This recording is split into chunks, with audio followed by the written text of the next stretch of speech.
everybody, and thank you, Cassandra and the University of South Florida and Just in Time Training for, as ever, being our wonderful tech support organizer and just wonderful. It wouldn't happen without you all. So thank you so much.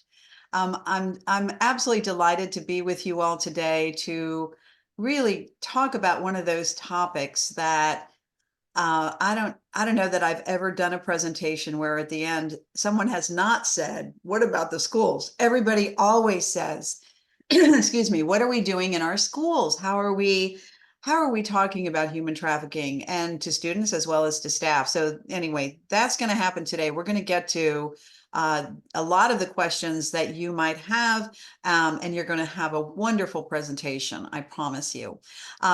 This program is sponsored by and produced by and brought to you by the Survive and Thrive Advocacy Center. We're a program here in Northwest Florida. We're in the Big Bend of Florida. STAC is in Tallahassee and Leon County. And what we do is we provide services to survivors of trafficking of all kinds, sex or labor, male or female, documented, undocumented, everyone, young, old. Anyone, that's all we do is this issue of human trafficking. We do this by providing direct care management to our clients and in partnership with everyone that we know in our community and broader in the whole nation, really. We do that. The only way we do it is with our partners. And right now we're doing a lot of work to reach out to our rural areas. So I'm really glad to see, as I look at some of the people who are joining us, people from all over, not only all over the country, but I know a lot of rural areas of the state of Florida are on this call. So that's great. We do massive amounts of community education. This is an example of one of them. And we also do training specific to agencies. Okay, next slide.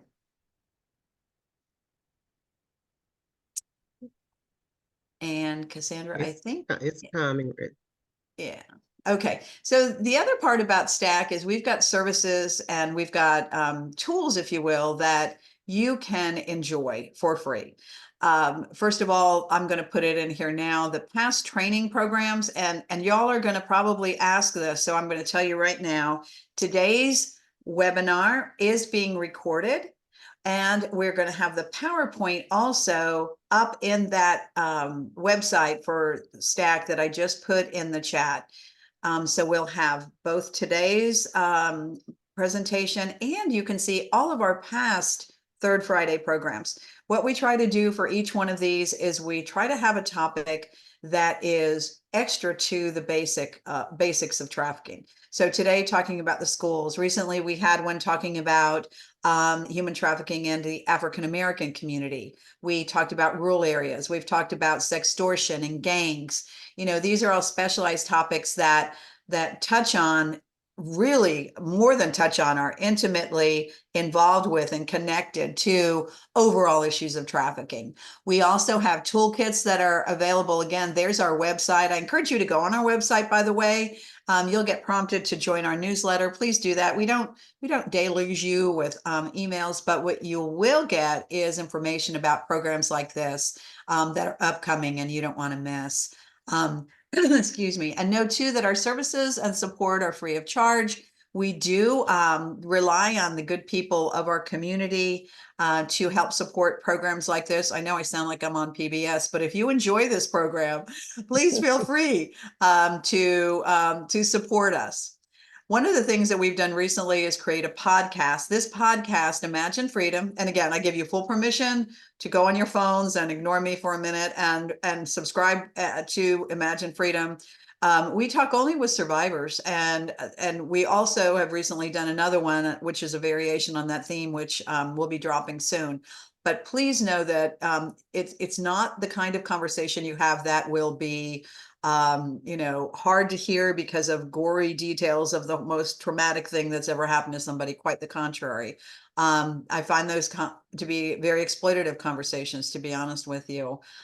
What we do is we talk to survivors about what we all should be knowing and doing now to help prevent trafficking. So they're really great conversations. I encourage you to take advantage of those. Next slide, please.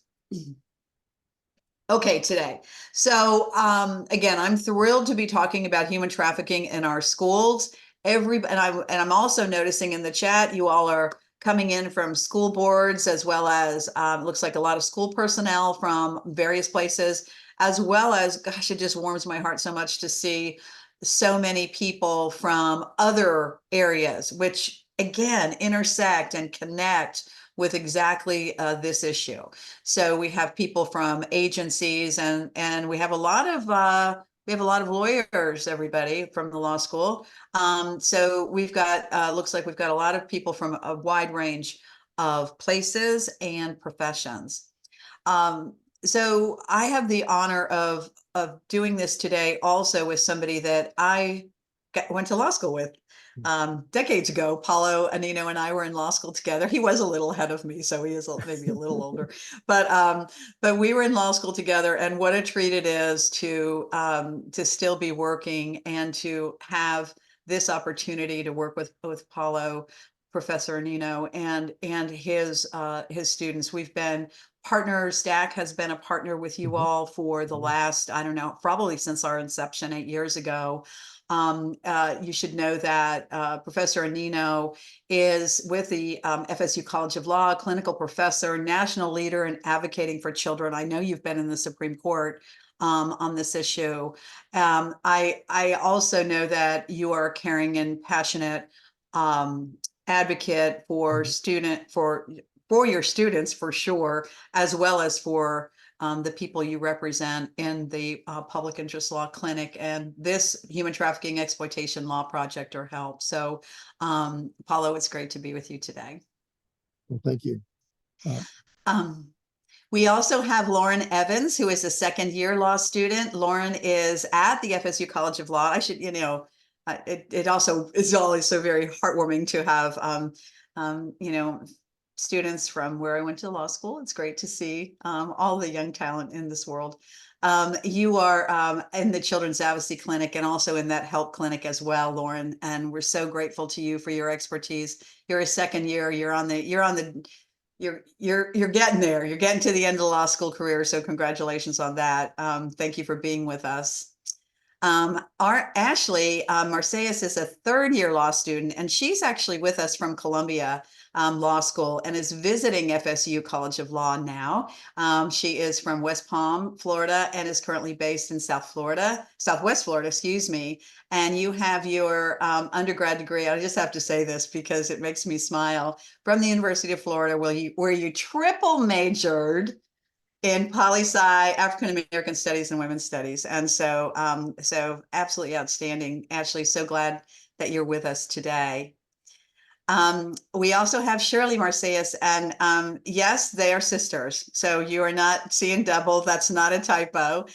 Shirley and Ashley are sisters. She's Shirley, born and raised in Florida, received her BA in psychology from the University of Central Florida, and is an intensive reading teacher now with Stanbaugh Middle School.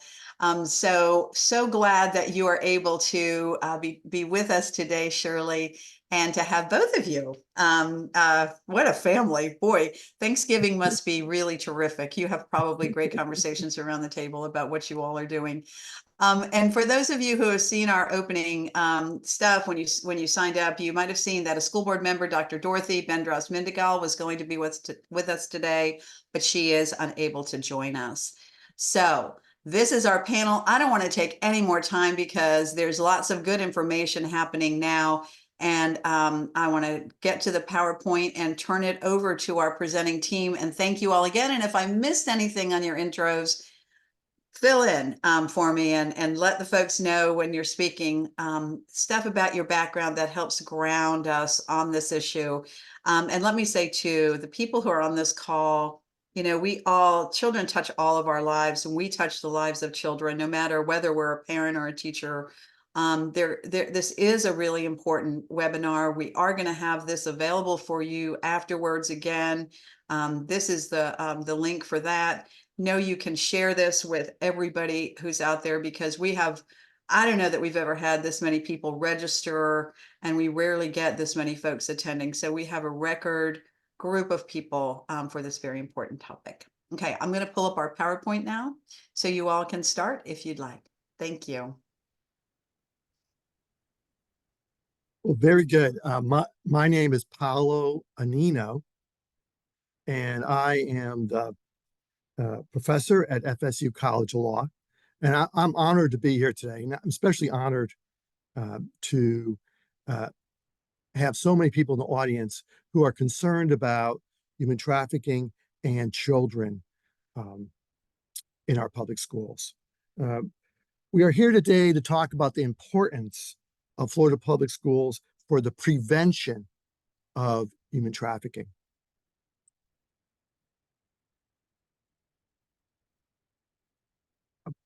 I want to mention this, a couple things about my background. That simply is that I do direct the at FSU College of Law. I direct the uh, Human Trafficking Exploitation Law Project, and in that project, we actually serve children who are survivors of human trafficking, and we provide holistic services. So for our talk today, we have 4 objectives. So first thing we're going to talk about is the significance of prevention to mitigate child trafficking. And we want to really stress that so much good work can be done on prevention and what we can do, especially in the context of schools. The second part of our talk today is going to be on what's happening around the nation. What are public schools doing around the nation dealing with educating children about human trafficking prevention? So what can we learn from other states? And we'll be talking about that today.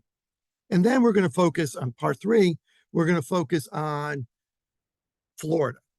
What is Florida doing on the prevention of human trafficking in public schools? And this is an area that Florida has been very comprehensive. And we're going to hear about the good work that's happening here in Florida. And like so many other issues, we are a bellwether state, and other states are going to be following our example. So we'll be talking about that also today. Then the last part 4, is we're going to talk about is practical perspectives. And we're just really honored to have a school teacher, Shirley Marseillas, with us today, who can tell us from the schools itself what's happening. So we look forward to discussing these 4 topics with you. And let's go to the next slide. So we're going to talk about the significance of prevention to mitigate child trafficking. And the way I like to begin about talking about the significance of prevention to mitigate child trafficking, I like to start off with a quote. So if we go to the next slide, please.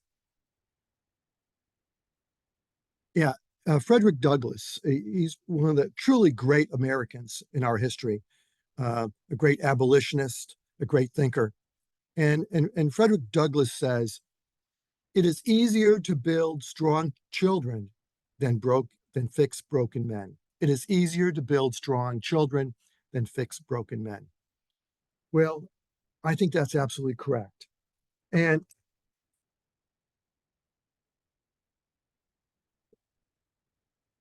we want to stop human trafficking before it begins.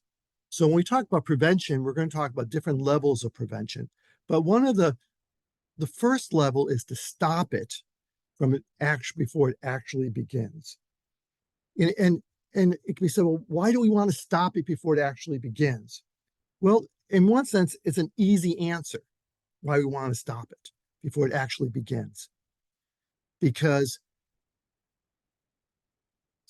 human trafficking is a very violent crime.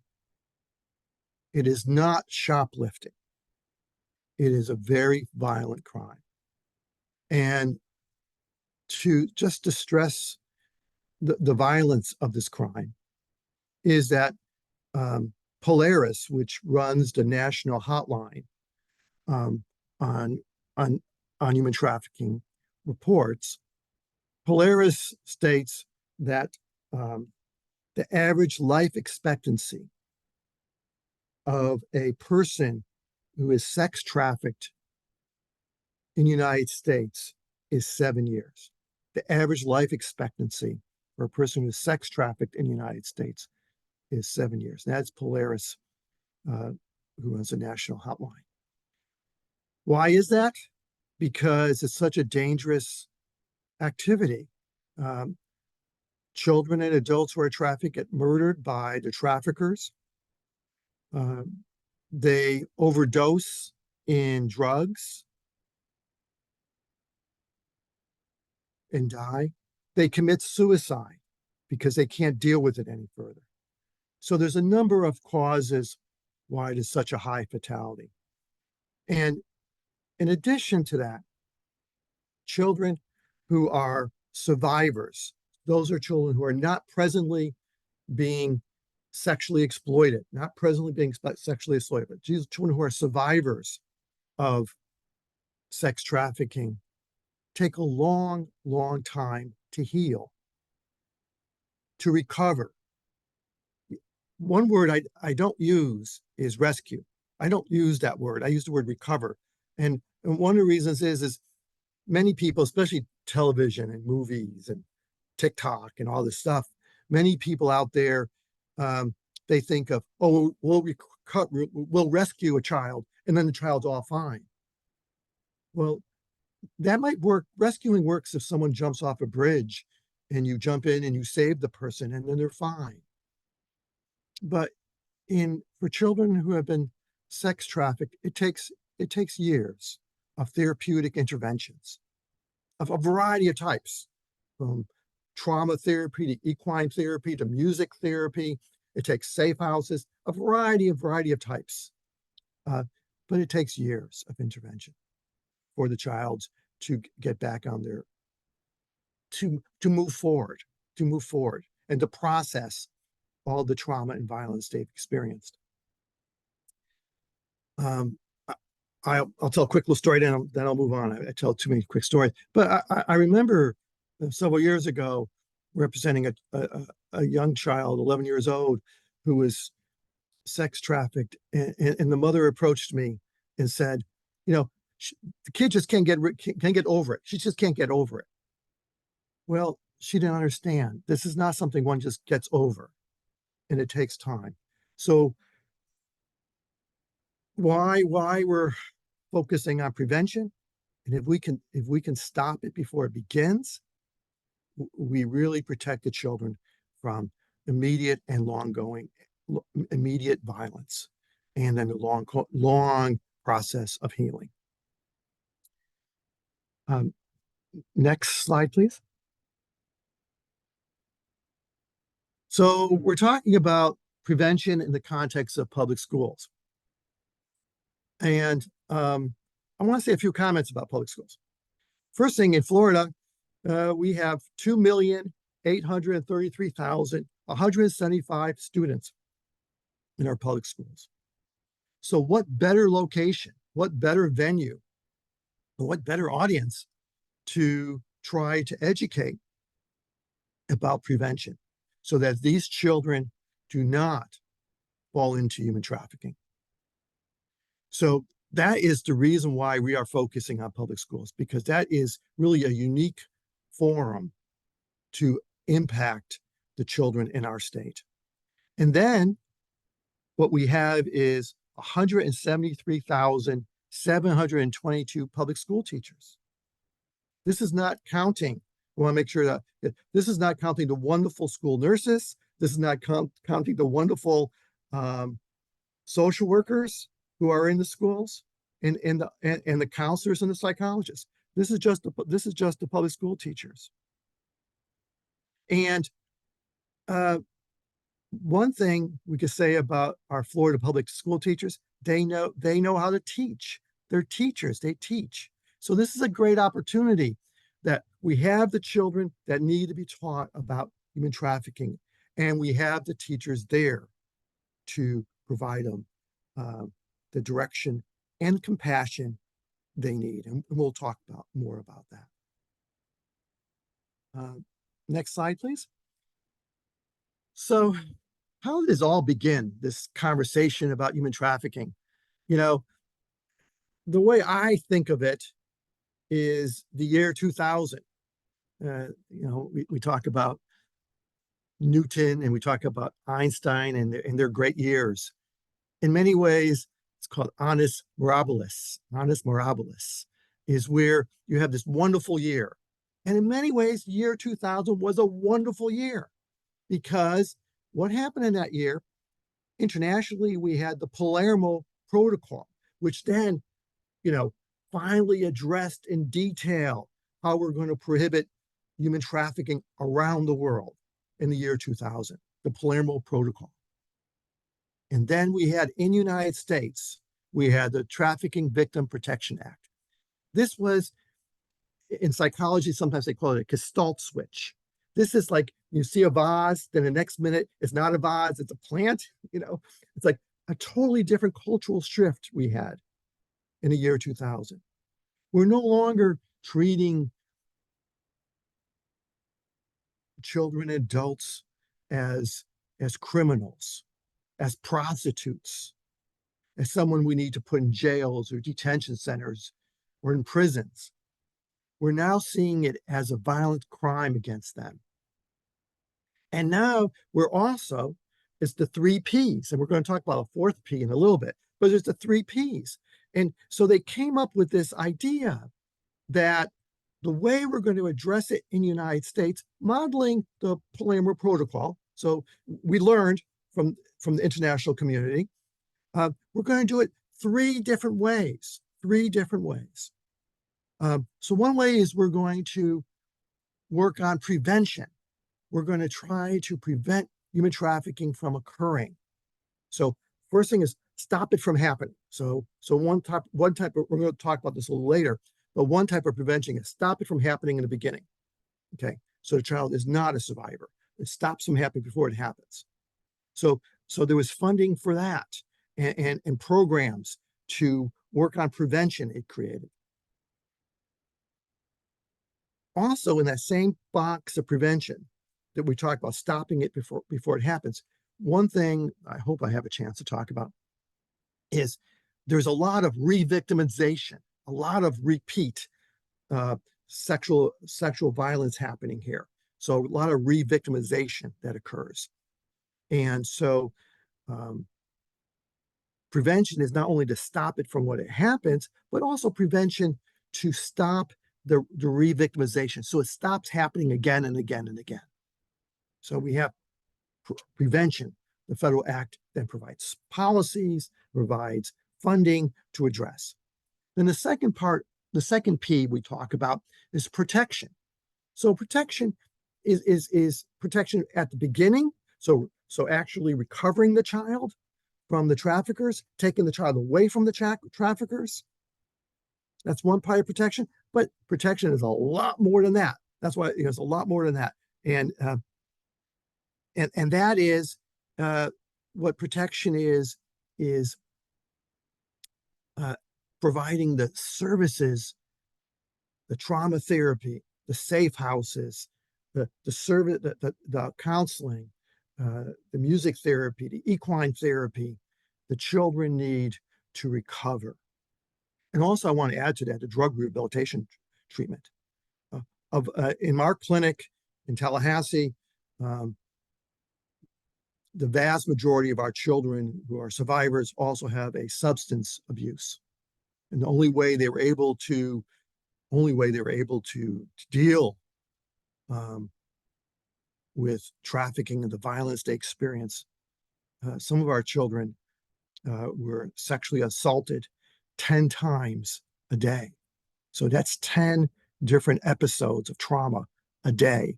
And you multiply that by 300 days, that's 3,000 traumas. And so you can imagine how intensive services they need. So our next slide is I have to say one more word about, I apologize, I went too fast. I need to say, so we talked about prevention and protection, and then there is prosecution. So sorry. No, I'm sorry. I saw a slide and I just want to make sure. The 3 Ps. So prosecution is also vitally important. It is also vitally important. One thing I do want to say, though, is that there is a lot of rhetoric out there that we're going to end human trafficking, like we're going to have a war against human trafficking, just like we have a war against drugs. And let me say, in my opinion, that will not work. Prosecution is absolutely important, and there is a fourth P that happened several years later, after 2000, and that's called partnerships. So all three Ps, and that's the fourth P, is partnerships. All three Ps need to work together. They all need to work together, all of them. And so partnerships with nonprofits, partnerships with state agencies need to work together. State agencies need to work together with federal agencies, and federal agencies need to work together with international bodies. Okay, so there has to be partnerships if we're really going to address it. But this rhetoric that we're going to end human trafficking by prosecuting our way out of it, it's never going to happen. And it reminds me of Greek mythology, and where Hercules goes and he slays, and he's fighting with the Hydra. And he has a sword and he chops the Hydra's head and it falls to the ground and two more heads emerge. Well, that's how human trafficking is. That every time you take a trafficker off the street, two more traffickers emerge. And the reason being is the incredible high amount of money that is being made off these children. So those are the three principles. And then the fourth principle then is partnerships. Let's go to the next slide. The next slide is from the Center for Disease Control. And it talks about the three levels of prevention. And we've already mentioned it, but I want to mention it a little closer. And that is, the first level is stop it before it occurs. Stop it before it occurs. And we can do that. It's being done in other countries, and we can do it. How do we do it? We need to strengthen and create healthy relationships. We need to teach children at home and in schools how to have healthy relationships and how to have emotional strength. We need to help provide stable family environments. We need housing, food, employment, education, health services. We know what triggers human trafficking, and that's vulnerability. And if we can build up our stable families by providing them housing, food, employment, education, and health services, we're going to be decreasing the vulnerability. Next is we need to provide immediate response. Immediate means immediate. And so we need to call the abuse hotline. Schools, and one of the things we're going to see at the end of this presentation today, we're going to recommend some changes in Florida. And one is every school should have a protocol for the teacher. So the teacher knows what he or she needs to do when she is experiencing a child who's trusting the teacher and letting her know about his or her human trafficking. So calling the hotline is very important. And then after calling the hotline, then it just begins. So there needs to be immediate, it just begins. We need to do a surge of services. The teacher needs to be empathetic, compassionate. We need to have that with our teachers. And then we need to provide a surge of services for the child to process and begin the recovering process. Next, the third thing is we need long-term response. There is no such thing of just providing immediate services. Sometimes I see people saying, oh, 12 counseling sessions. Wrong. That's not going to do it. We need a long-term response because we know re-victimization happens all the time. The kids receive just immediate response. They recover for a temporary time. They're back in the community. The traffickers are back in the community, and they get re-victimized. So we need to not only provide immediate response to them, we need to provide long-term response. Again, we need to provide rehabilitative services and habilitation habilitative services. And habilitation services, that's housing, other supports to them. And then all the others kind of therapeutic supports they need. So there is lots of good work to be done on prevention. And here's the 3 levels. Can we have the next slide, please? Yeah, this is a slide the Center of Disease Control has, and I just think is a good, it's done in environmental law, but I think it's also helpful in human trafficking. We want to nip it right here. We want to stop it before the water falls. We want to dam it up in the beginning. We want to stop it before it happens. And then once it happens, we want to do immediate response. We can't wait. I saw a report recently, they waited 6 months to start providing the services. No, you can't do that. You can't do that. It has to be immediate. Not only do you immediately reach out to the abuse hotline and reach out to the school nurse or the liaison or the school psychologist, you also need to immediately then, once that process begins, is providing the services. And then it has to be long-term. It has to be long-term. That's all there is to it. If we really want to end human trafficking, because re-victimization happens all the time. Okay. Next slide, please. So why do we have so many trafficked children in the state of Florida? Why are we number 3? Number 3 in the entire country, National Hotline says, in reported cases of human trafficking. Number 3.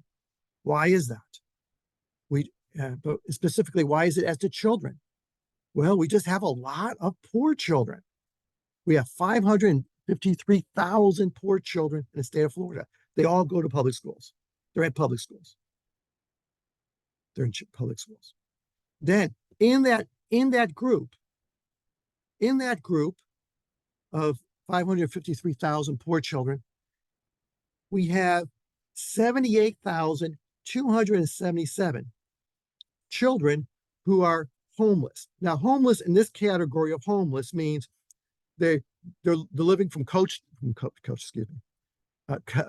couch. They're going from couch to couch. They're going from one house to another house. Sometimes they're sleeping on a bench. Sometimes they're at a homeless shelter. They're moving from friends to families. They're constantly moving. So you have instability. So 78,277 children with intrinsic instability going on in the public schools. So these children are in the public schools and are in the radar screen of DOE. And then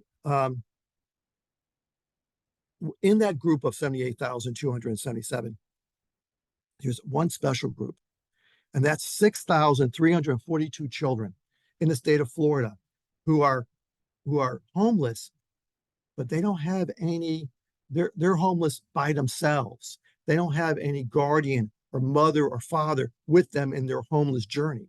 They are on their journey alone. And these children especially are extremely vulnerable to the traffickers. So we have lots of vulnerable children. We know who they are. So sometimes people say, oh, we don't know who our vulnerable children are. That's wrong. We have good data on that. Some things we have bad data on, a lot of bad data, by the way. But on as the following, we have some good data on that. So to summarize, then, I want to say is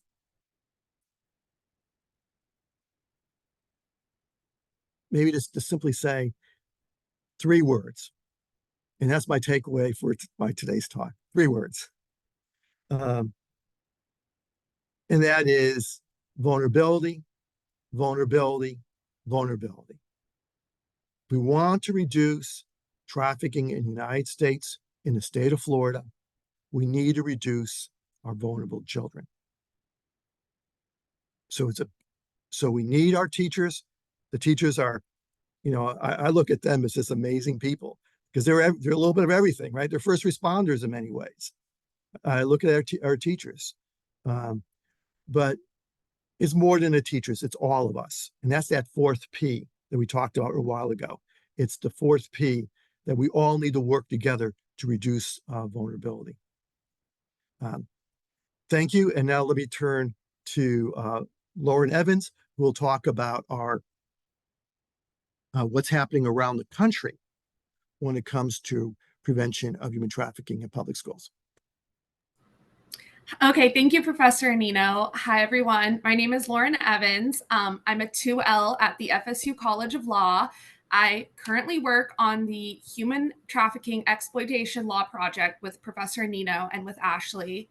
And I am a former teacher. I taught elementary school in South Korea for a couple years. Before we get started, I believe we had a couple of poll questions we wanted to send out to the audience to kind of get your all of your perspective on everything. So if we could pull those up now. Okay, here's poll question number 1. And we'll give you just a few seconds to answer it.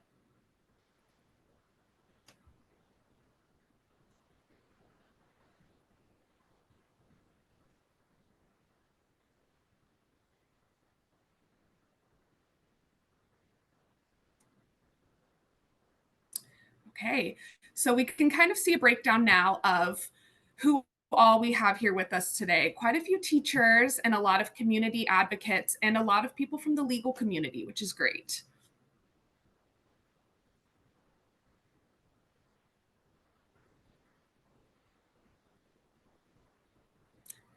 Okay, so now I'd like to turn to Shirley Marseilles, who is, oh, I'm so sorry. No, we have our second poll question. Okay, so our second poll question is, in which city in Florida is human trafficking most prevalent?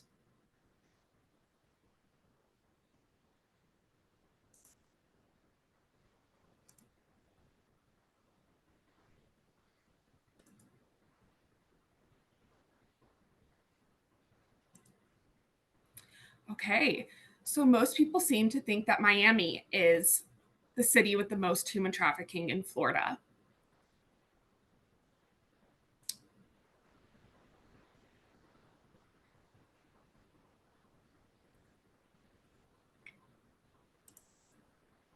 Lauren, should I share the rest of the polls? Yes, let's just go ahead and do them now. Okay.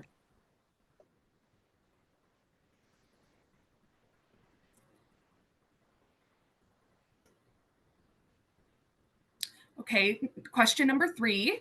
What grade do you think child trafficking prevention education is most crucial for?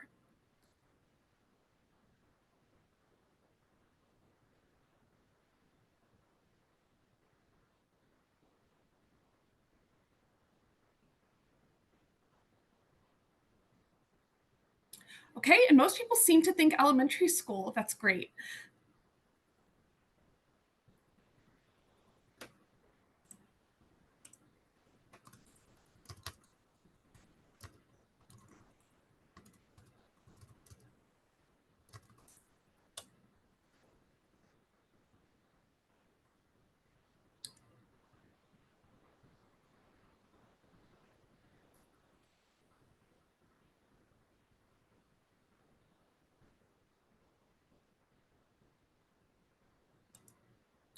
Poll question number 4.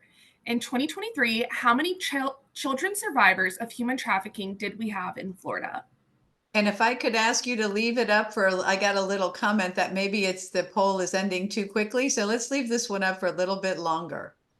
Okay.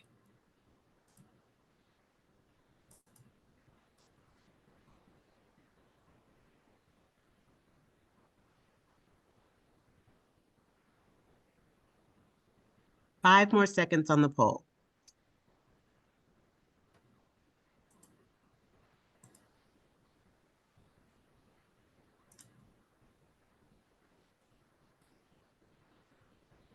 Okay. Most people seem to think about 1,650 survivors.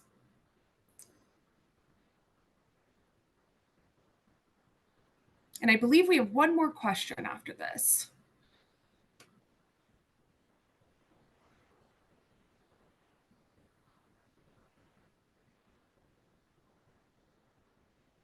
Okay, I'm pulling up our last poll.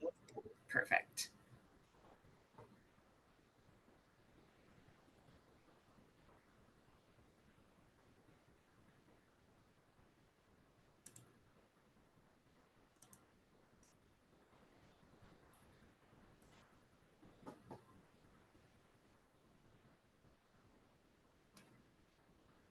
And everybody, don't worry if you missed. I see some answers coming into the chat as well. Somebody had a frozen screen, but don't worry, our speakers are going to interpret and comment on these questions because I know that there's some info behind the scenes on it. So, and our final poll question is, which do you think is most important in mitigating human trafficking?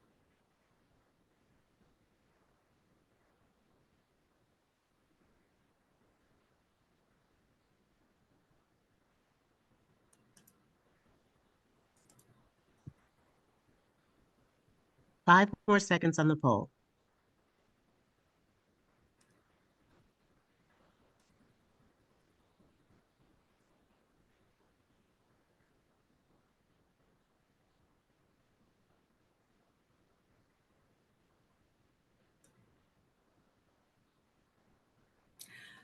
And perfect. Most people seem to think prevention is the most important in mitigating human trafficking. That's wonderful. Okay, so now I want to turn to Shirley Marseilles, who is a teacher here in the state of Florida. And I'd like to ask her this question. So Shirley, can you describe how you approach and interact with your most vulnerable students? Yes, thank you, Lauren. Hi, everyone. My name is Shirley Marcias. I am a middle school teacher. I teach intensive reading to students who do not want to read. So with that being said, I deal with a lot of students who have a lot of behavioral issues or who have a lot of trauma in their background. So unfortunately, I have dealt with these type of interactions many times. And how I deal with them is I just have a really calm demeanor. Because most of the time these students are either yelling at me or just yelling at the class or just very upset.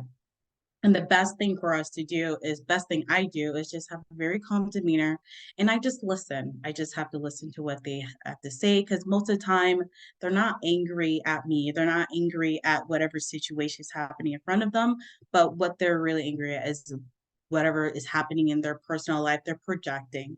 So I just listen, I watch out for my body language, and I also have a perspective which is kind of being understanding. I don't want to be the kind of person to be like, you know what, you are interrupting my class, you're being disrespectful. No, I have to be that kind of person to be like, okay, you know what, you are in need, you need my help, there's something that is bothering you.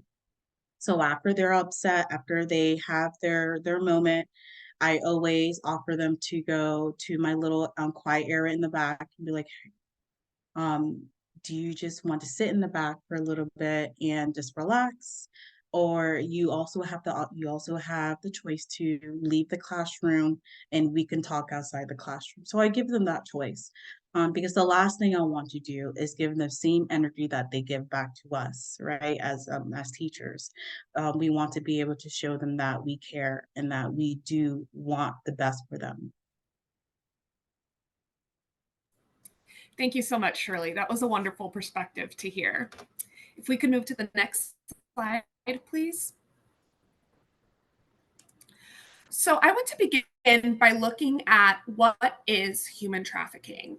And it's important to not think of the Hollywood movie version of trafficking, as trafficking in the real world can and does look very different. The first thing to note is the different forms of trafficking. There's labor trafficking and sex trafficking. Labor trafficking is when someone uses force, fraud, or coercion to cause someone to perform labor or services. Sex trafficking is when someone uses force, fraud, or coercion to cause someone to engage in a commercial sex act, prostitution, pornography, or a sexual performance. And it's really important here for us to remember that labor trafficking and sex trafficking are both forms of exploitation. And we're talking about exploitation here as exploiting vulnerable people is the core element of both types of trafficking. And to that point, again, trafficking is a very serious, very violent crime. And I want to reiterate what Professor Anino said, that trafficking is not a minor one-time crime like shoplifting, for example. Each time a survivor is exploited, it's a new trauma. And so this trauma begins to compound on itself, and a survivor can experience over 10 traumas in one day. And this makes it harder and harder for a survivor to heal, which is, again, why, as Professor Nino discussed, prevention is so important when discussing human trafficking. And I mentioned earlier force, fraud, and coercion. So traffickers use force, fraud, and coercion to subject their victims to engage in either commercial sex or forced labor. This is a key element of trafficking, and it's what helps differentiate it from other crimes. And force, fraud, or coercion can take many different forms. For example, force can be physical violence, such as beating, sexual abuse, shooting, starvation, or confinement. Fraud can include things like false or deceptive offers of employment, marriage, or of a better life, whether that be in another country or the same country they're in. And coercion can include threats of serious harm to the survivor's family, or another person the survivor cares about. It can include confiscating important documents or threats of deportation. We also should note, though, that children do not have to prove force, fraud, or coercion for sex trafficking because they cannot consent to sex. Next, I want everyone to remember that trafficking can occur anywhere. A lot of people think that trafficking isn't really a problem and it could never happen in their community, but it can and it does. And a trafficker can also be anyone, including the parents of the child. Don't think of a trafficker like a person you see in a movie where they're this kind of stereotypical mob boss. Traffickers hide in plain sight. And again, we do see children who are trafficked by their own family members, including their parents. And understanding the risk factors can help you better identify and report instances of trafficking. So next slide, please. So some people might ask, why teachers? Educators serve a vital role in trafficking prevention efforts. We understand that teachers are very busy and are asked to perform many roles on a daily basis. But teachers interact daily with students who are at risk of becoming or who are already victims of human trafficking. Children are often very comfortable with their teachers and might be willing to disclose instances of abuse or exploitation. And by teaching prevention, teachers can empower their students. Next slide, please. And I'd like to turn back to Shirley and ask her, how do you build trust with your students?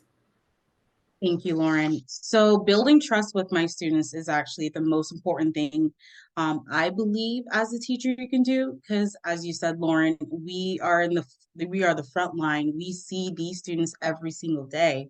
Therefore, if there's a change in behavior or if there's something that just does not sit right, we are the one that needs to report that. We are the one that needs to call the parents and see what's going on.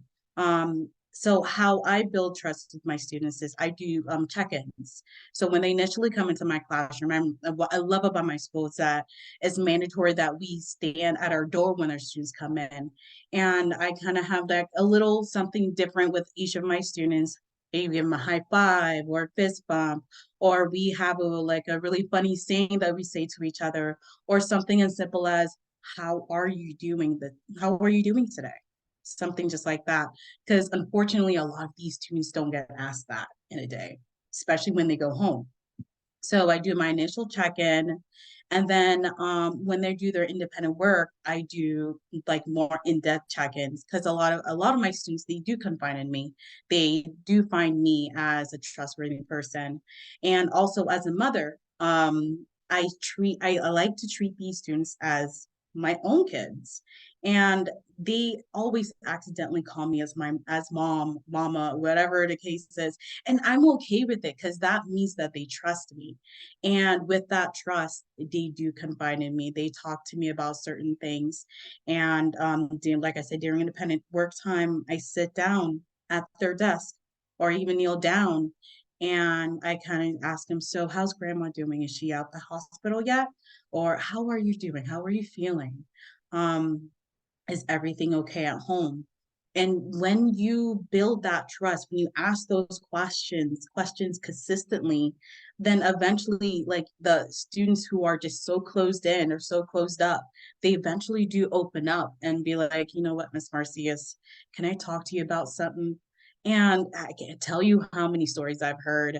I can't tell you how many times I have cried with my students, be like, and I just hug them and I just love on them and just be that person they can talk to.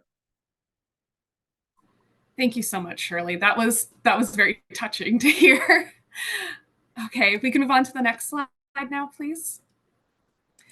So now I want to share a story out of Kentucky.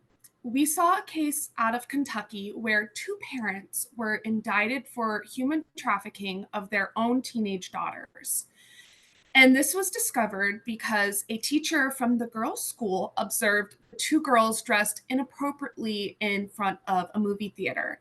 The teacher said it was winter and it was very cold outside, and the girls weren't wearing a lot of clothes. And the teacher also overheard a conversation in which a man asked the girl's father how much he wanted for both of them. She reported this instance to the authorities, which initiated the investigation into the situation. The parents tried to hide the girls and they switched their schools, but because of the teacher's vigilance and swift action, the authorities were able to uncover the trafficking and help recover the girls from their parents. So we can really see how big of a role teachers can have in helping prevent human trafficking. Next slide, please. What should you do if a child ever makes an outcry to you? So we have some advice here. First, make sure you and the victim are both safe. You never want to risk either of your safety. Next, make sure you remain calm. Next, assure the child they did the right thing in telling you and that they are not to blame for the abuse. Children often do blame themselves for any exploitation that they experience. Also, do not make promises about what will happen to them or the trafficker. Children often still care about their trafficker, especially if their trafficker is a family member. They also don't always understand the full gravity of what they went through yet. Make sure you let the child tell their story, but leave the questioning to the professionals. You do not want to overwhelm the child. Again, never confront the suspected trafficker. You do not want to risk anyone's safety. And finally, make sure you report what the child told you. We will provide the phone number a little later in the presentation for who you can call to report suspected human trafficking. Next slide, please. And I'd like to turn back to Shirley again. Shirley, do you remember a time when one of your students made a serious outcry? And if so, how did you address it? This is sad because this happens almost every single week with my students because I do work in a Title I school. So I have a lot of students who are always just asking for help. There is this one student in particular, it was a half day, and she rarely comes to school. She only comes to school for maybe every once a week or something like that. But there's this one half day, she was able to sit down and confide in me after everyone had completed their work. And she was saying, Miss Marcias, I don't want to come to school anymore. I just want to drop out. And I asked her, I was like, why is it that you want to drop out? And she was just like, it's just school is just too hard. Got too much stuff going on at home. And then so we talked about different options that she can engage in to continue to come to school. Maybe even going to like having a half days or talking to someone about it. I was able to redirect her to the ESE department. So maybe coming with some accommodations if it's too difficult for her.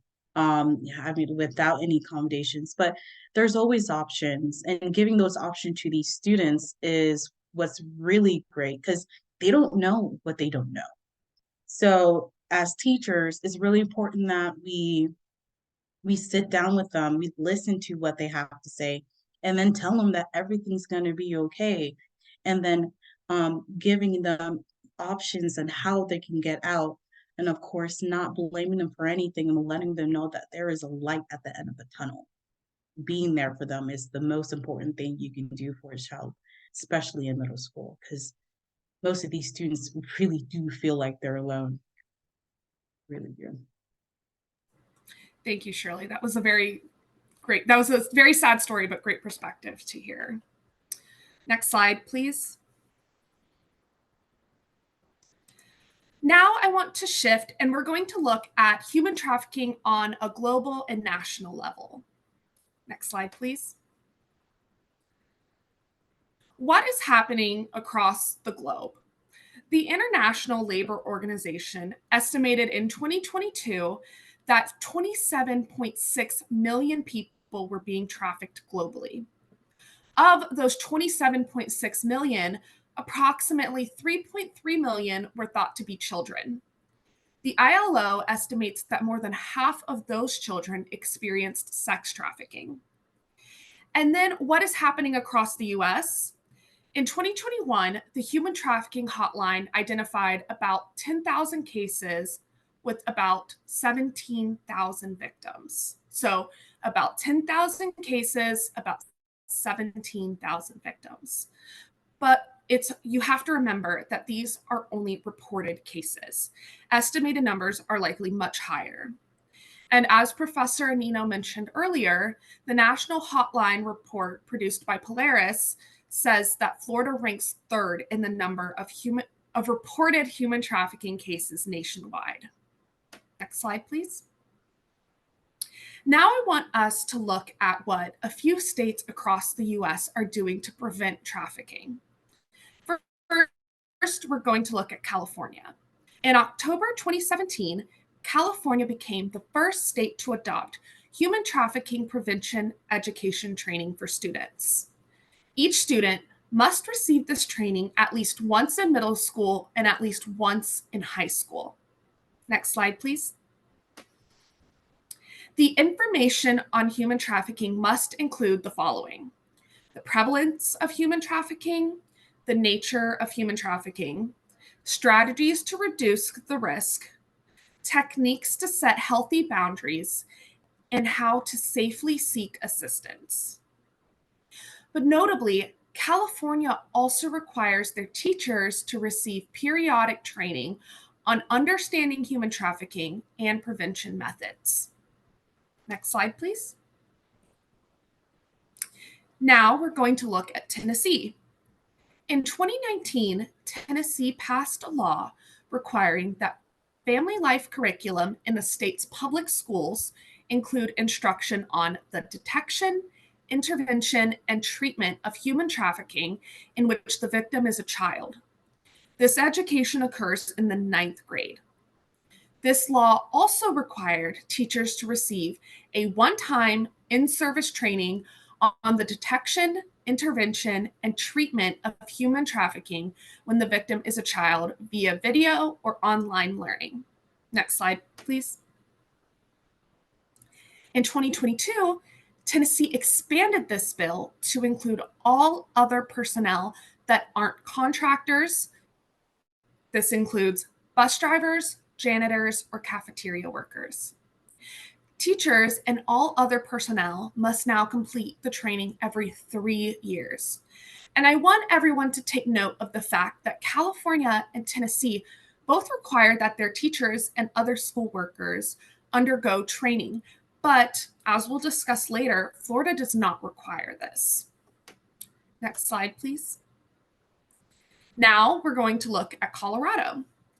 In 2018, Colorado passed a law requiring that education to prevent human trafficking be included in the training to obtain your driver's license. But this is only a one-time training. Next slide, please. And finally, we have our great state. Florida is really paving the way for human trafficking prevention education nationwide. Our regulation is the most comprehensive in the country, as Florida covers K through 12, and we are the only state that requires covering K through 12. Next slide, please.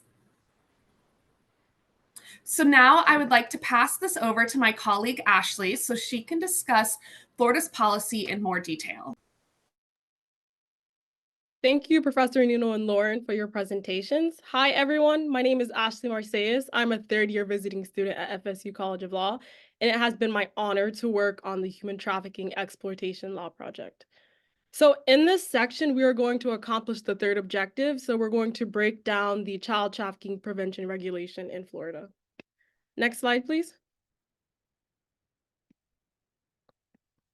So we just wanted to start off by expressing gratitude to our legislators, the governor, all the nonprofit organizations, the prosecutors, the community advocates, and of course our teachers for all of the hard work you're doing to help mitigate child trafficking in Florida. Again, Florida is the only state to mandate curriculum for K through 12, and we're well aware of protecting children being at the core of all trafficking legislation. So again, we just want to thank everyone. Next slide, please. So let's begin with the history of the child trafficking prevention regulation. So the history actually began with students from the Child Advocacy Clinic at FSU College of Law. So they led the initiative. So these students went to the Florida Board of Education and they successfully were able to have their regulation passed unanimously. And that following November, it was implemented and went in full effect. And then in 2020, the rule was amended, and finally in 2021, the statute was implemented. Next slide, please. So in this slide, Can I step in for just a moment? of course. I need to say something because that last slide, that's monumental. What the students at the Children's Advocacy Center did to start the ball rolling on this, and that's really what sort of prompted us having this program today. So you went through it very absolutely correctly, but I'm not sure everybody understands all of the blood, sweat, and tears that went into this. And I know that Paulo knows because he was, working with the students there, but this is not an easy thing to do. It's not an easy thing to get a rule adopted. It's not an easy thing to kind of see this go into the legislature. How many times, I mean, did it sort of come up? Yeah, so this was a very big thing. And I don't mean to take a lot of your time, but I really want to just give kudos to the College of Law and the Children's Advocacy and the students and you, Paulo, for what you did. Well, thank you, Robin. You're exactly correct. Thank you, Professor Nino. And again, thank you to all those students who advocated on our behalf. So here's the statute. So it explicitly states that health education and instruction must include the prevention of child sexual abuse, exploitation, and human trafficking. So the statute is Florida Statute 1003.421G. So now let's discuss the regulation. So the regulation is 6A-1.094124, and it essentially requires that all school districts file both an implementation plan, and a report to the Commissioner of Education. So both must be filed through their required instruction reporting portal, and this is located at www.flrequiredinstructions.org.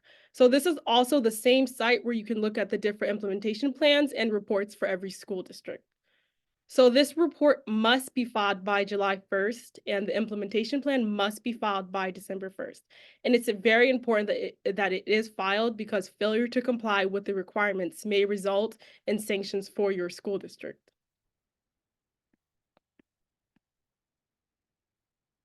So let's begin with the report. So the report is meant to describe how instruction was provided for the previous school year.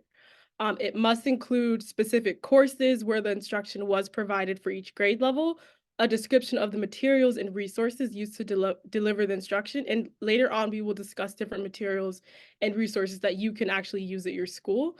And finally, it must include the professional qualifications of each person delivering that instruction.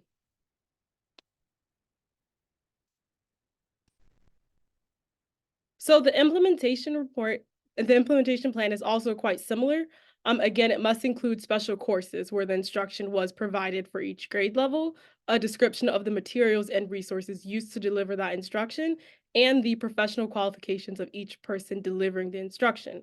However, it is distinct in that it describes how the instruction was provided for is going to be provided for the upcoming school year, and it also must be posted on the school district website. So now we're going to dive deeper into what child trafficking prevention must encompass. So it has 4 key foundations. So this particular section of the regulation enumerates the detailed requirements for the substantive education, which will include 5 key elements that I will discuss in the next few slides.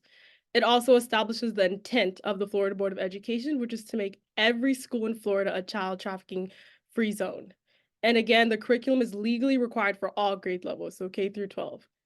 And lastly, it requires that the substantive instruction advance each year through age-appropriate instruction and skill building.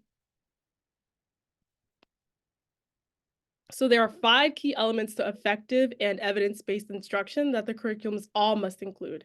So you can see all of them listed here. So they include the recognition of signs of human trafficking, the awareness of the resources, prevention of substance abuse, strategies to reduce the risk of human trafficking, and a discussion of the relation between social media and mobile devices and human trafficking. Next slide, please. So let's begin with the first element. So the first element is the recognition of the signs. So there are several key signs that both educators and students actually should be aware of. So this includes regular unexplained absences, tattoos or branding on the child that they do not wish to discuss with you. Students may also possess large amounts of cash, prepaid cards, hotel keys, multiple cell phones, or apps that provide different cell phone numbers. Students may also appear deprived of food, sleep, medical care, and other key necessities. And lastly, the child may have bruises or other signs of physical trauma that the educators should be able to see.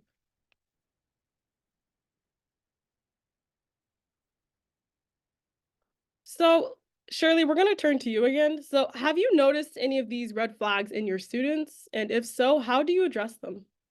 Great question, Ashley. So, unfortunately, as I said, I do work in a Title I school. So, a lot of these signs are very common in a school like mine. But the 3 signs that really I look for in my students are like sleeping in class, the absences, and when they have large amount of money. I would have students who will come in, like a few students who will come in, the first thing they do is just place their heads down and they go straight to sleep.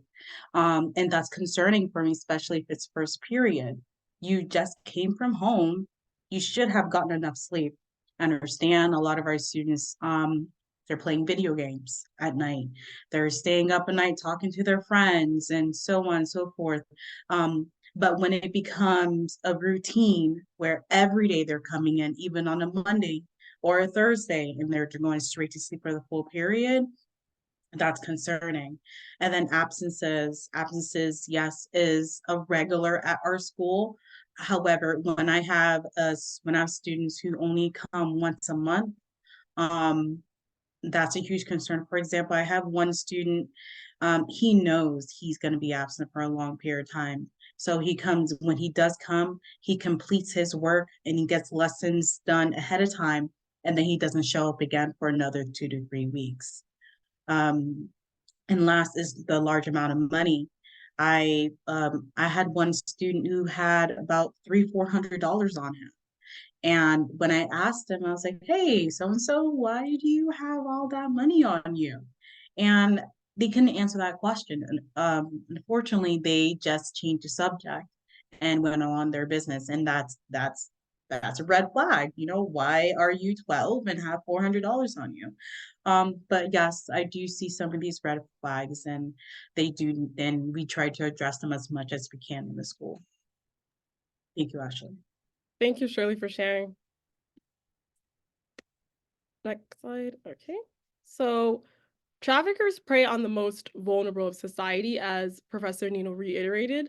So in our schools, this will most likely be the following: displaced immigrant children, chronic runaways, children in the welfare system, children using substance abuse, children struggling emotionally and mentally, children who have been sexually abused prior to adolescence, and children part of the LGBTQ plus community.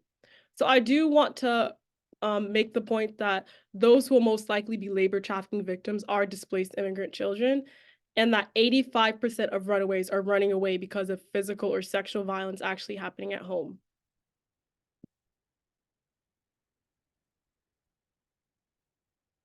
So our second element is awareness of resources. So schools are all encouraged to incorporate science in the classroom and throughout their campuses. One example is provided here, and STAC also has some available. Schools should also include hotline numbers such as the DCF abuse hotline number or the National Human Trafficking Reporting Hotline number. I must note that Florida will have a human trafficking reporting hotline number, but how it is not in effect yet. Lastly, schools should try to cultivate community with partners, including law enforcement agencies and nonprofit organizations.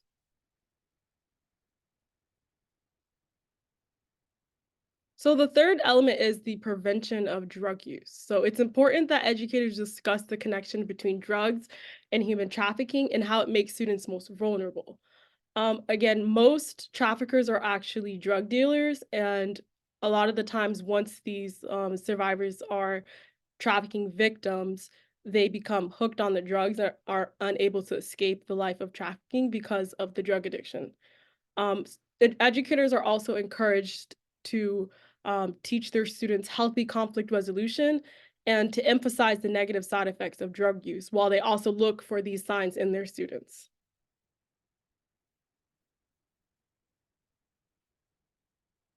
So, Shirley, turning to you again. So, how do you encourage constructive conflict resolution in the context of drug usage and human trafficking with your students? This is a great question, Ashley. So how I encourage constructive conflict resolution is by modeling, by showing my students how you respond to conflicts and how you're actually supposed to actually um, deal with it. So thankfully at our school, in our school board, our school district, we do teach our students how to look out for people who are doing drugs and how bad it is and how it affects your body and everything. So that is being done. But how I teach them how to respond to conflicts is by how I respond to them in the classroom. So if a student is coming in and they're very upset, just like I said previously, I'm very calm. That shows the other students that, okay, so if there's a problem, I don't need to raise my voice. I don't need to be upset. I just need to stay calm. Another way is I'm very transparent with my students. When I come in, I'm not feeling very well. Instead of me saying, okay, guys, do whatever you want, just sit there, whatever. No, I come in, I'm be like, guys, I do not feel well, but we're gonna get through this. So, and a lot of times my students be like, okay, you know what? Let's help Miss Marcia's out. Let's get through this together. So modeling those kind of behaviors to show them how they're supposed to respond to conflict is one of the best way I feel can help them apply those type of skills on their everyday life. And of course, continuously following the districts and in showing them the PowerPoints and talking to them about the drug usage is another great way to make sure that they understand what it can do to their bodies. Thank you, Shirley. That was wonderful. Next slide, please. So our fourth element highlights the implementation of key strategies to reduce child trafficking. So we encourage educators to build trust and establish safety with their students. Schools should also designate an anti-trafficking liaison who can be at the epicenter of reporting suspected trafficking. Schools should also educate all staff members on trafficking prevention and key signs. So this should also include school bus drivers, cafeteria staff, and media specialists. So just about anyone who is interacting with the students. And lastly, there should also be an attempt to incorporate parents in this dialogue of human trafficking awareness and prevention. So the final element is social media and mobile devices in relation to human trafficking. So considering the fact that 41% of victims are recruited online, this is absolutely crucial. So educators need to discuss holistic internet safety with their students and teach them how social media may be used for trafficking recruitment. Instructors should also be teaching their students common red flags of traffickers online and also provide anecdotes to especially the older students from survivors who in fact were recruited online. Next slide, please. So again, turning to Shirley. So Shirley, how often did you find your students on social media prior to the passing of HB 379 last year, which banned mobile devices during instructional time? Great question, Ashley. This happened all the time. Unfortunately, last year, students being on their cell phones was something that happened in the hallways, happened in the bathrooms, and during instructional times. So I'm really happy that they passed that law last year. So this year is a lot better. But they were on social media all the time. They were constantly on TikTok, constantly on um, Facebook, and all these different type of social media pages. So I can see why social media and the use of cell phone is prevalent today. So I can and why human traffickers are used as a platform to recruit these children. It's really sad, and I'm really happy that we're getting on top of this. Thank you, Shirley, for giving us that perspective. It's really important. Okay, so now we want to recognize a few school districts for providing comprehensive and innovative implementation plan and reports for all grade levels. So they're all listed here. So Lauren and I assessed each school district's implementation plan and report, and we were really impressed holistically. But school districts such as St. John's clearly identified their resource. So their resource was Lauren's kids, and they provided a breakdown of their curriculum for each grade level for elementary school. So thank you to all of you. And we just thank you for your endeavors and your commitment to mitigating child trafficking through your curriculums. Next slide. So we actually wanted to leave you with 3 tips for compliance. So we're turning back to the regulation again and reporting. So we encourage you to include professional qualifications of the instructor. We noticed many schools were not doing this. So please remember to do this. We also would encourage you to include elementary schools in their curriculum. We noticed many schools were just leaving out K through 5 and just starting with 6 through 8, and then of course high school. So please remember, again, this is legally required. And also, we would encourage all of you to include descriptions of resources used for instruction. This is also required by the regulation. So we also wanted to leave you with a few great educational resources. We noticed many school districts were using the following: Lawrence Kids, the Monique Burr Foundation, Safer, Smarter Kids, and Sweet 360. So regardless of which of these resources you choose, they all provide dynamic and practical materials for all age groups and includes materials for teachers, parents, and facilitators. So although we are very grateful for how comprehensive and holistic this regulation is, there are indeed many opportunities for improvement. So the first that we would like to propose is mandated human trafficking training for teachers and staff members. So similar to California and Tennessee. So at this time, only hospitality workers and healthcare workers are mandated to receive human trafficking prevention training. So considering the high level of access that teachers have to students, this should be included. In addition, the regulation should mandate periodic training for educators, which may be annually or biannually, and recurring instruction for students. So again, we would like this to ensure that it goes beyond just one-time events.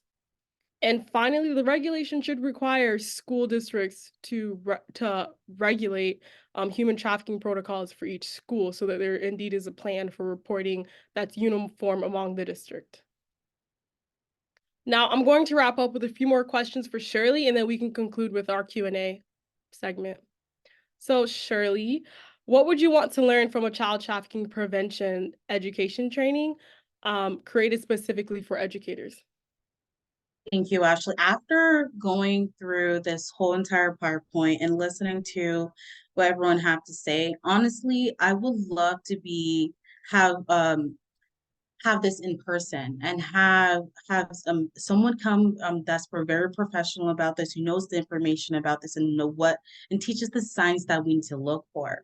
Because working in a low poverty area, like I said, a lot of the simple signs that we will look for in a regular school, we wouldn't be able to recognize those kids who are under the umbrella that are actually being human trafficked. So if we actually are going in a training where we look at the specific details or the specific situations that could be happening in our school, I think it would be really great. Especially for me being in a classroom, I feel like we will catch a lot of these students who need our help. Thank you, Shirley. That was a wonderful response. And for our final question, what is your greatest takeaway from this presentation? And again, thank you so much for participating. Thank you for having me. Honestly, it was the amount of students out there that are just homeless. I did not realize how many students are homeless, and it makes me wonder how many of my own students are homeless. So that is something that also needs to be addressed, along with the kids who are undergoing these human trafficking situations. So this whole situation, this whole presentation, this webinar, I appreciate this whole program. You guys are doing amazing, and I'm so happy you guys had me, be a part of this. I want to continue to make changes, and educators like me also wants to make a difference. So I think I'm speaking for all of educators. Thank you. No, thank you, Shirley, again for participating. Thank you for educators for everything that you guys do. You're raising our future generation, so thank you so much. So actually, this concludes our presentation. So Robin, I think we're actually ready to start the Q&A. I'm going to thank you right away for all of your excellent work and putting this together. This was outstanding to all of the panelists, and you're getting lots of emojis coming out. We've got some questions that are in the Q&A that I'd love to go through very quickly, and starting out right away to just ask you, and whoever can pop up and say what the answer is, that's great. So somebody asked, and this might just go into the chat, where you got that 41% of students who are recruited online, I think, where that stat was from, because they'd like to use and quote that. So if somebody, whoever got that, could put it in the chat, if you remember, but that's great. So a couple questions about gender breakdowns. Boys and girls, we've seen something about 60% girls, 40% boys in terms of the schools. Do you have any more kind of idea about that? And it's also kind of tricky, isn't it? Because these are so underreported, right? These are underreported phenomenon. This is Paulo and Nino. So there's some really recent data on that very issue, and it's showing that the boys are doubling and quadrupling the number in the last few years. So what's happening in the last couple years has shown a huge spike of boys in the system. So it's changing quickly. Why is that? That still needs to be figured out. But the answer is we have more and more boys in the foster care system. I also want to address, when we talk about labor trafficking, it's both sex and labor trafficking. And because we have in 2021 and 2022, and also in 2023, we've had over 250,000 unaccompanied minors reach our border. And that population is really highly vulnerable for exploitation once they arrive in this country. Yeah, So yeah. I think that's part of what's going on too, with the increase of boys. Right. Yes, absolutely. Now I want to go back a little bit too to those polling questions. I think you had a trick question in there, and I'm trying to remember and go back. One is, how many kids are actually trafficked in Florida schools? where most of the human trafficking takes place, elementary, middle, high. Somebody asked, are we going to go back and get answers, or were these just to kind of spur some thinking? They were to do both, but let me answer one of those, and that's the one dealing with what are the numbers in Florida? What's the prevalence? So Florida every year, the Florida legislature has required a state office called OPACA to do a annual report. And they come out this past year, 2023, that there were 574 verified cases in Florida. Every social scientist unanimously believes that's way, way undercounted. The issue is it 15 times as many, or is it 10 times as many? There's a lot of debate on how much is undercounted. Also, so we don't have good numbers in Florida on how many children. There was a major study done in Texas on how many children in Texas, and that study showed 78,000 children in Texas. So a study in Texas shows 78,000. A report in Florida says 374. And so we have huge amounts. We have huge differences. Yeah. So there is no good. But the truth of the matter is, at the present time, there really is not any solid data on that issue. I'm expecting, though, in the next couple of years, I think I'm reading some exciting stuff, that in the next couple of years, we will have some good data on that. Good.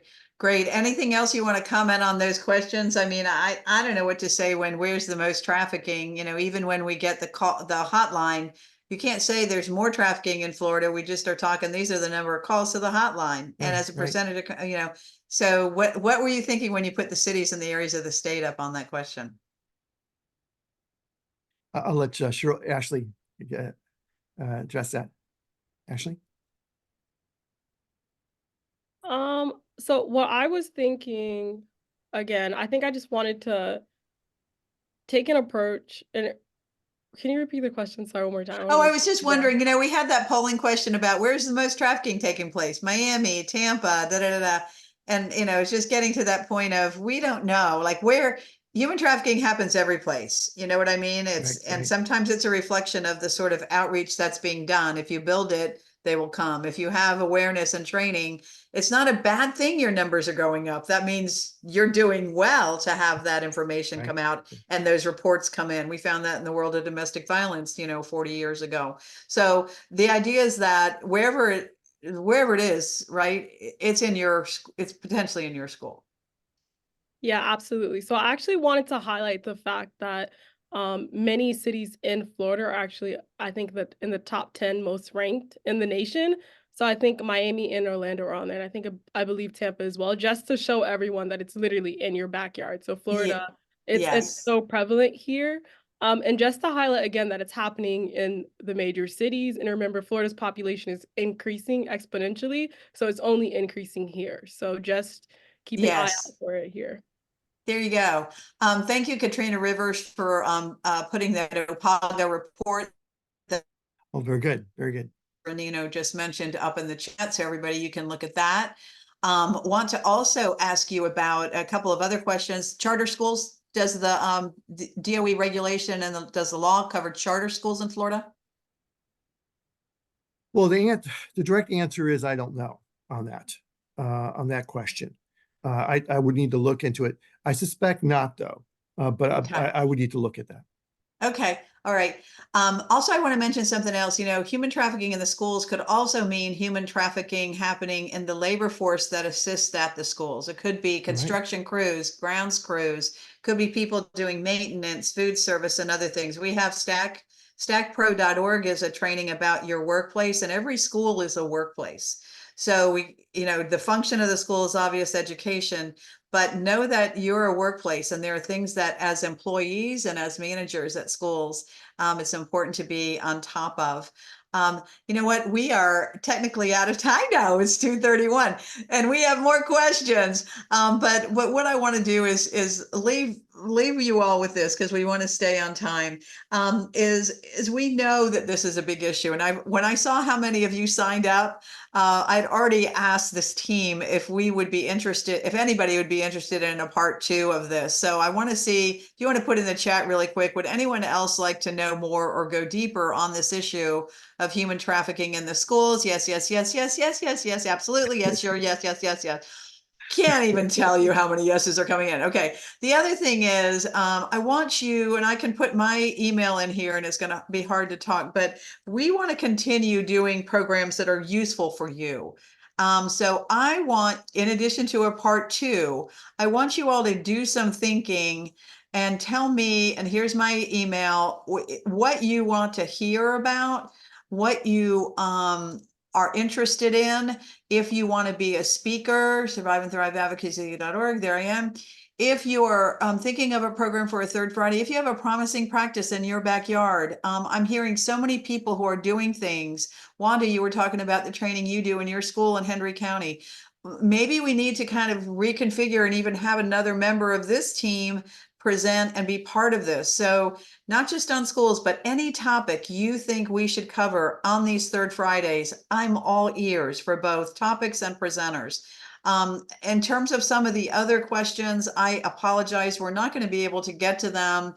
But we know that they're important, and we can try to ask them online. If you want to, email me those questions, I'll get them back to you as well, and I'll reach out to our team. Thank you, Doris, for saying Stack Pro for Business is an excellent training. I couldn't agree with you more. And I just want to say to everybody, once more, thank you so much. Thank you to Cassandra Thomas for all of your help and just-in-time training. You will be getting, everybody who's on this and attended for this program will be getting a certificate from them. If you share the recording, I've put it in the chat a couple times, which we will post in a week. You will have this PowerPoint, you will have our recording, and you can watch it, share it, and Stack will send you a certificate. A lot of folks use our webinars for professional development, and we're only happy to help you learn more about trafficking. So everybody, thank you, FSU Law Team. Thank you, Shirley, and your wonderful expertise as a teacher. I'm so grateful to all of you, and I hope we're going to have a part 2, so stay tuned, everybody. Thank you. Thanks. Okay. Have a great Bye-bye. week.